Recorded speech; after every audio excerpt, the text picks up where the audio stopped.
มลาวเนาะกับกรอบเลยขนาดชิมก่อยกันเรือตลอดอาหารแต่ตัวนั้นเขามากินมัน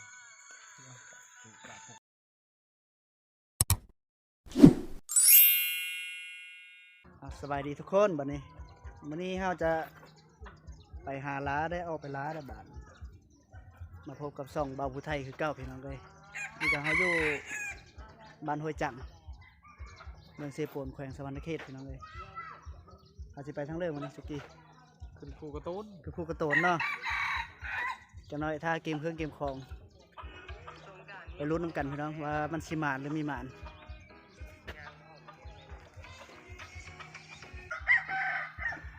นี่ก็คือบ้านห้วยจังพี่น้องเลยเพื่อที่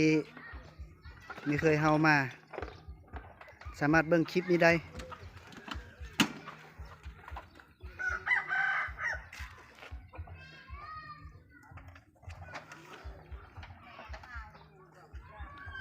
พิมพ์ฐานของเมืองเซโบนพี่น้องเลย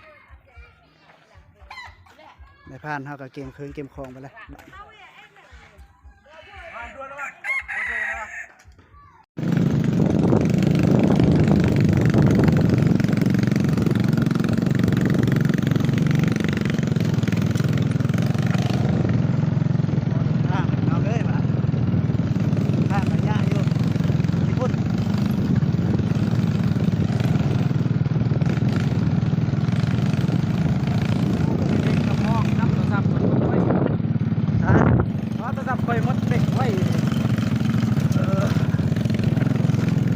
ก็ถือว่าแบงค์ไป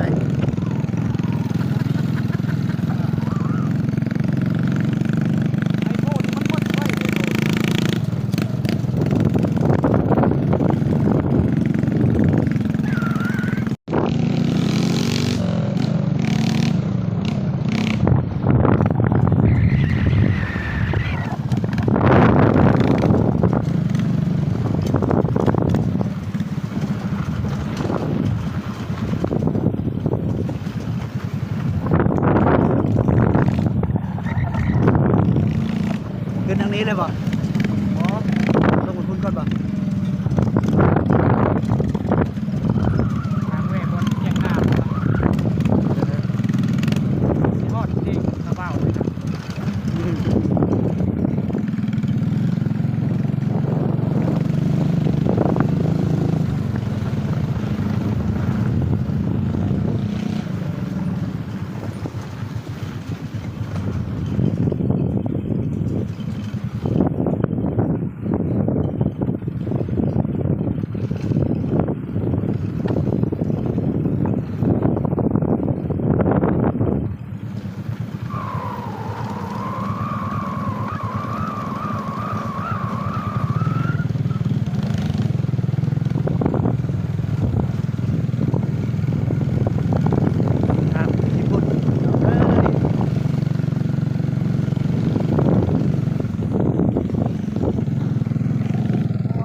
นี่ก็มาฮอดเครื่องทางเลยพระเจ้าเอ้ย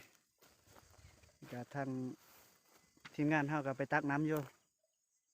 ถ้าทีมงานเฮากันถ้าไปพร้อมกันนี่ก็ประมาณ5 โมงแล้วพี่น้องเลยฮอดพุ่นก็ยันค่ำอยู่พอดีเลยการเลยพี่น้องเลยพอแห้งเพื่อจะมาฮอดนี่ก็ได้กี่เลยครับไปหายิงกับยันบ่ได้รออีก ยังโชด ยังโสดว่ะเอาเพื่อที่ผู้สาวใดที่ยังโสดเนาะมาเจอได้กับในพานสุกี้เพิ่นว่าเพิ่นก็ยังโสดเพิ่นว่า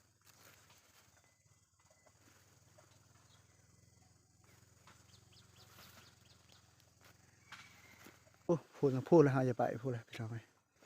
พูดนำเส้นทางนี้ไปหาก็ได้อีกเครื่องทางไปฮอดพุ่นพอดีสลุมมืดพี่น้องไง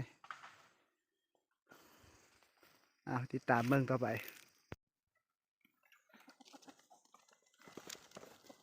ได้บัดนี้ทีมงานเฮากับมาแต่เอาน้ำแล้วได้บัดเดินทางต่อ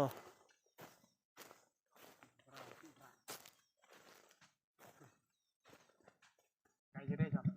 ฮะ ไก่เลย ลืมเอาใกล้เลย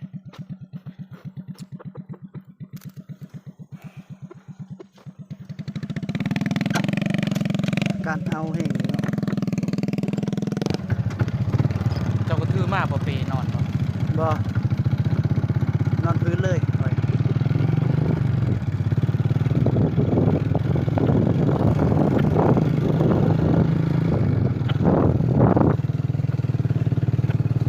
ค่อยไปตอนนั้นจะนอนนอน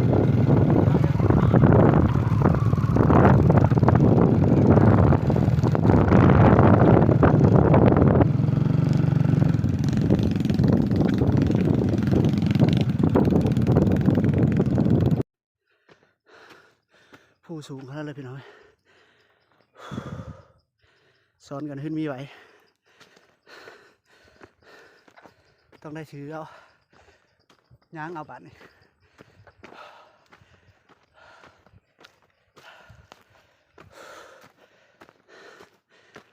ฮู้ฮู้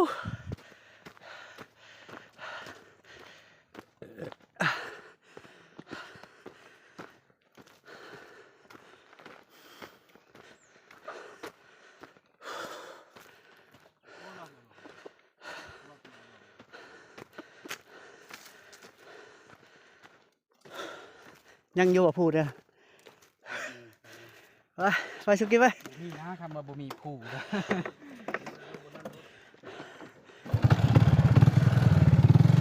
ลิงปล่อยลงแล้วอ่ะ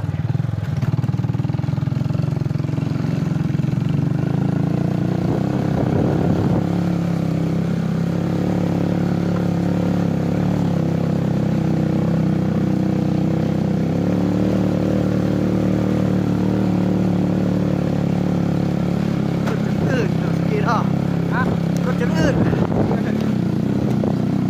เฮ้ยรถจนจับแต่ทำไม เด้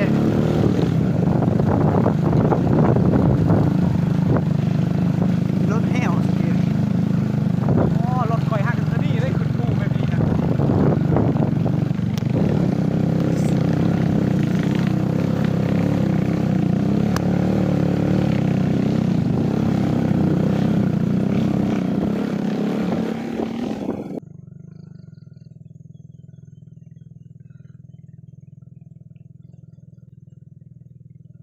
หมดป่าเลยนะบ้านเข้าป่าเลยบ้านหมดมองมันแล้วแคมป์มันนอนเลยต้องรีบไปเพชร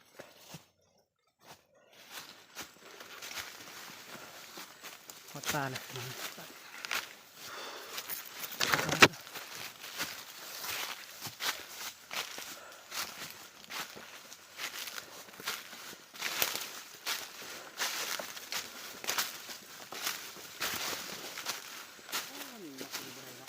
ปีนนักนั้นนะ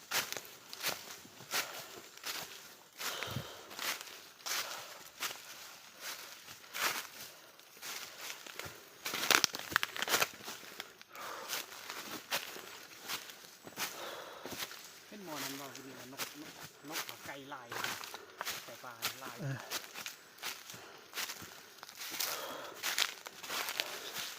ถือกล้องเลย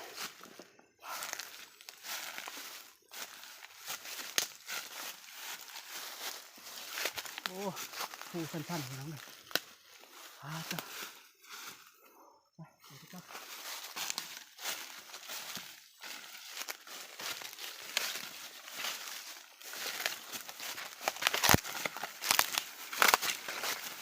เปิดสีหอดเป็นยังไก่เติบเองออกบนนั้นเลยบนหญ้าภูกระตูนเลยหญ้าเขียวๆนะขันกลางเว้นตอนเช้านะเพราะว่าโคตรงามเลยวิวมัน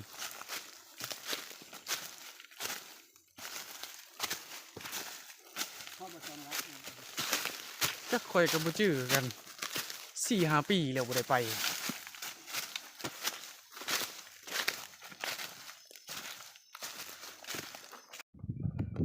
พี่น้องเลยบัดนี้ฮอดสันฟูเลยบาดนี้สันฟูการ์ตูนลมพัดเย็นสบายบาดนี้ทีมงานเรากำลังพักเยอะ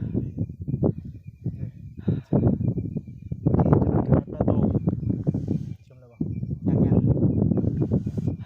พัดจะขี้แล้วพักเลยนะมือนี้เขาวางแผนจะไปทั้งเรื่องมือนี้ ต่อจะเริ่มมือ เบิ่งก่อนมันไปขันต่อวันนั้นรถ เนาะสำหรับการ เดินกระแจงอยู่พี่น้องเลย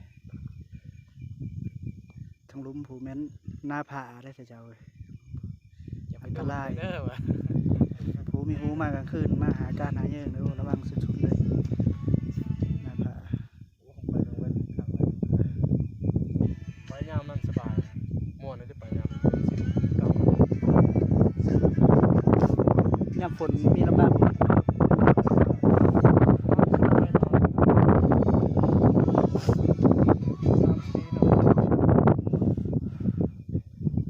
มันชวนเขาไปสกอนมันไปว่ะไปภูตอดเนาะอยากไปวันไหน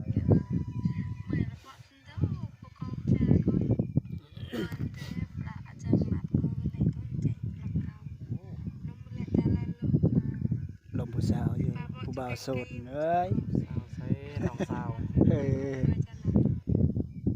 เอาพี่น้องนั่งพักจะหน่อยจะได้50ลงต่ออีกยังไม่ฮอดบ่นอนได้นี่ แต่ละเทือขาดอยู่ต่างงานก็จะต้อง พี่น้องวันนี้ไปนั่งพักแล้วรู้สึกว่าลมเย็นพอแล้วแห้งแล้วไปกันต่อมันทีมงานเรามากัน3พี่น้องต่อเลยมีฮอดบอลแคมป์พี่น้องเลยไปพี่น้องเลยย่างต่อ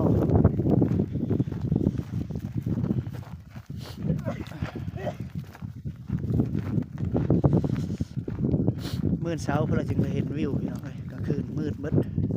นี่ทั้งหลุมนี่มันเป็นหน้าผาเคยไม่ได้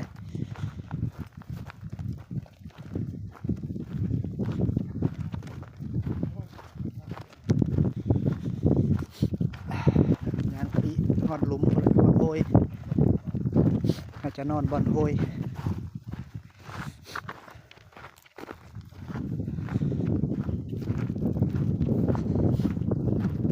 อยู่เทิงสันผู้สันเขาต้มแห้งพี่น้อง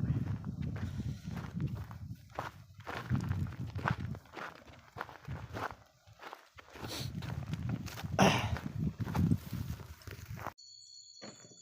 นอนมูมือ ว่าได้ยินเสียงตูกะเลย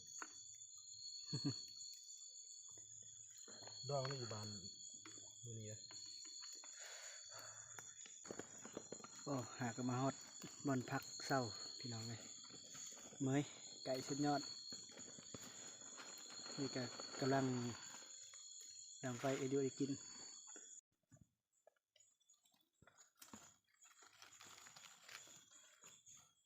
ช่วยดำเลี้ยงช่วยไปกินมะพร้าว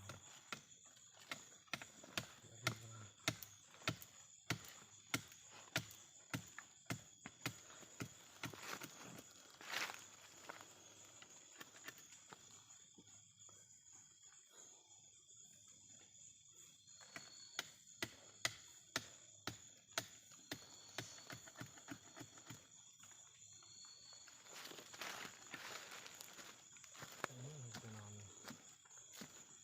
เบิ่งดูนก่อนเนาะ กลางคืนเราหาไม่เห็นนะ ดูนเลาะที่นี่บ่ดูไปที่ร้านนอนผมบอกให้มาวันนี้คือที่นี่คน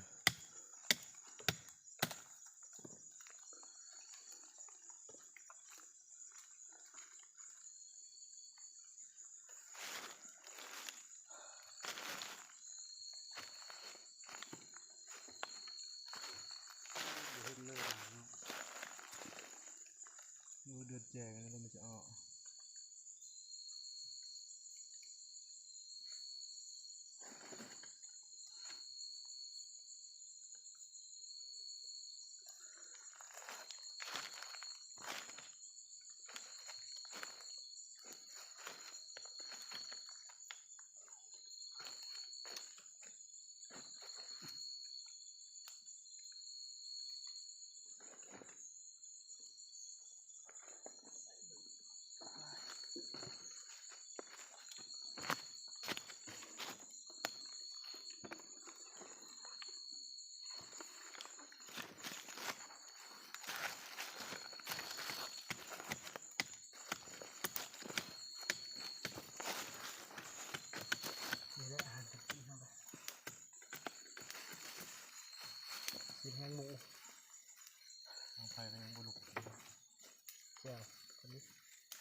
ครับขนาดเลย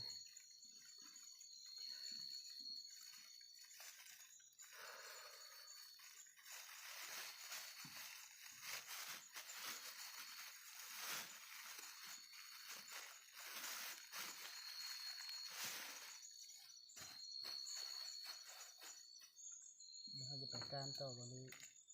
ก่อน คอนนะ ก่อนเนาะ เมื่อย เมื่อยเดินไปดอกมีเช้าแล้วเลาะหายิงเลยใครน่ารู้จักเคยนี่เนาะ เอ้ยจะมีเคยเสลอแล้วสลาผู้เจ้าผมมีเคยมาไก่ย่างกับเมื่อย่างพอแล้ว โอ้ตะกี้ยังติ๊กเอาย่างพุ่นตะบานพุ่นมาหายิงเท่านี้ ค้ำบ่หอนนะ โอ้ฮอดนี่ก็คำแล้วแหละบ่ได้คำไปแต่เช้าดิประมาณฮอดนี่ประมาณ2 โมง3 โมงแล้ว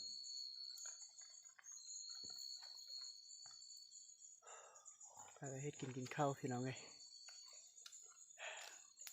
หากะมาฮอดเพราะว่าเฮาเลิกเวะมากะค้ำแน่มันก็เลยมาฮอดค้ำไม่ได้ยิงเพื่อเลย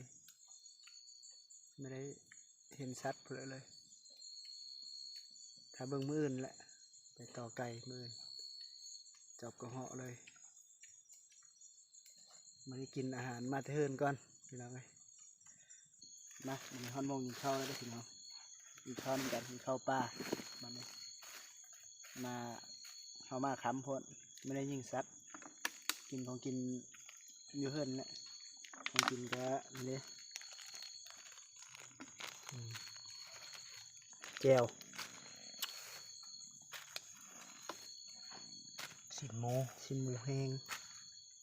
จำนี้ก็โอเคแล้วพี่น้องไงอยู่ป่ากินแซ่บอยู่แล้ว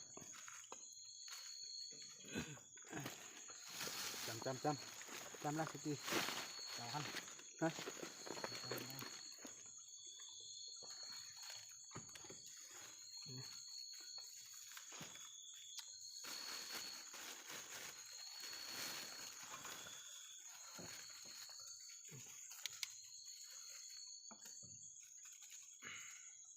นี่จำกระทิงกระถางมาดูทีหลังนะเอามาอยู่ป่าอยู่ดงและนะมีข้าวน้ำลูกน้ำหลานได้กระทิงกระถางเลยรักษาเบิ้งแง่งได้ดูหลานมาหาอยู่หากินเธอโชคเธอมานเธอได้ติดไม้ติดมือไปอย่าให้มือเป่ากินข้าวแล้วนี่ก็ชีนหมู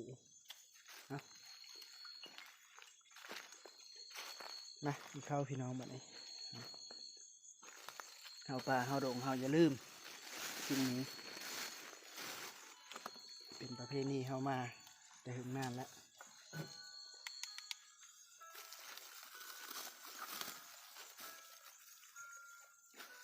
นี่เขา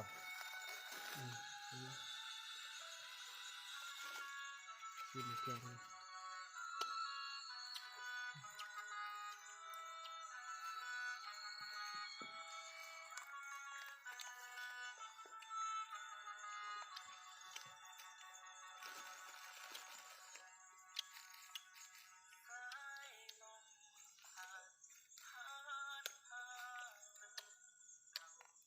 ชิ้นแห้งหมูมันก็แซ่บอยู่ดิ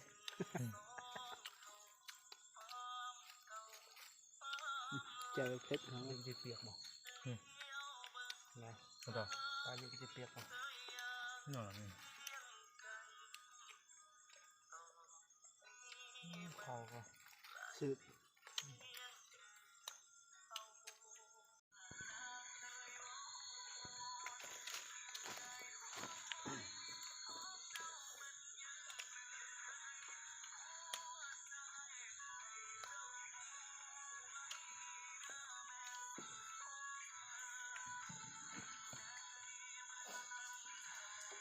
แกมลาวเนาะกับกรอบเลย ขนาดชิมข่อยเป็นเรือตลอดอาหารแต่ตัวนั้นเขามากินมันคือจากปกติกินปลานะแบบมอง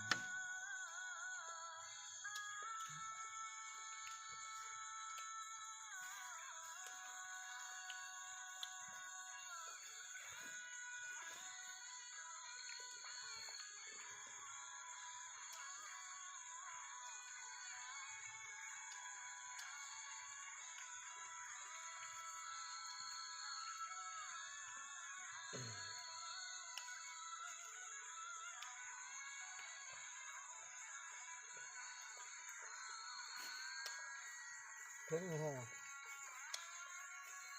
เพิ่ง เจ้า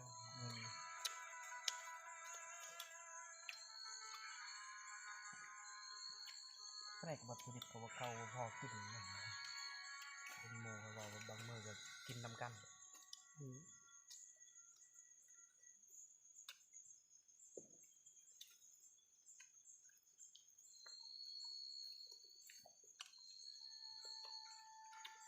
เป็นน้ำห้าง ไม่เอาไปทำอะไร แต่ไม่เคยเขาสั่งเรือว่า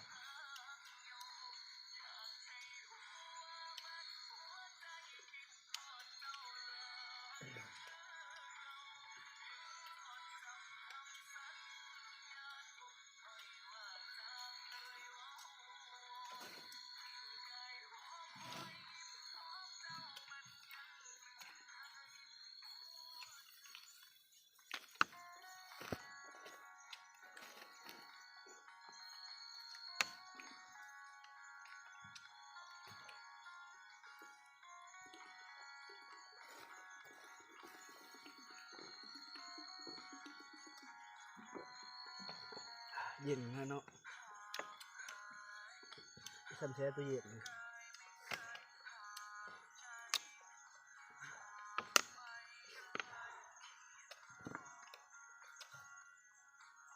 มันธรรมชาติเย็น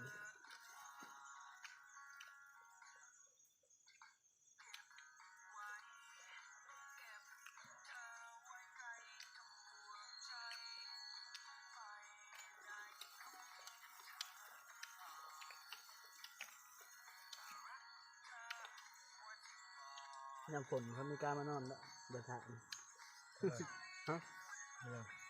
เดี๋ยวยามฝนเขาไม่กล้ามานอนถ่าย บอกเวลาเขาดูเป็นมันไม่ได้ท่าเพื่อนเขาไปมั้ยบางถ่ายก็แล้วเลย บางแพทย์มันไม่มาเนาะ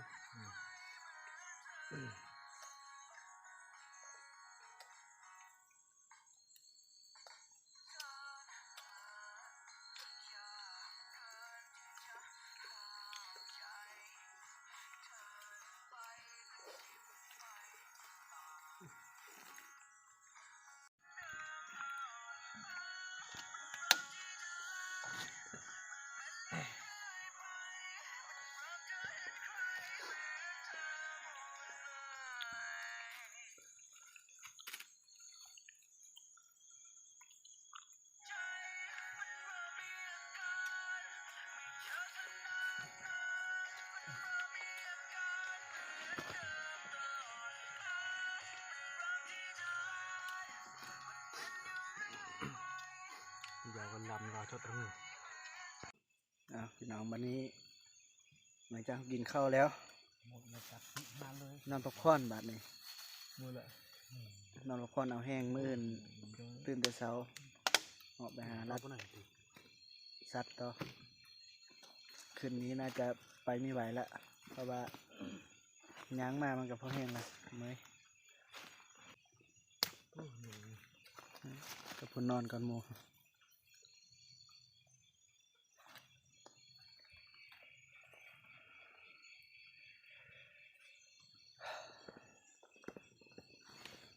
พอดีเจอกันมื้ออื่นพี่น้องวันนี้จะพอดก่อนในบ้าน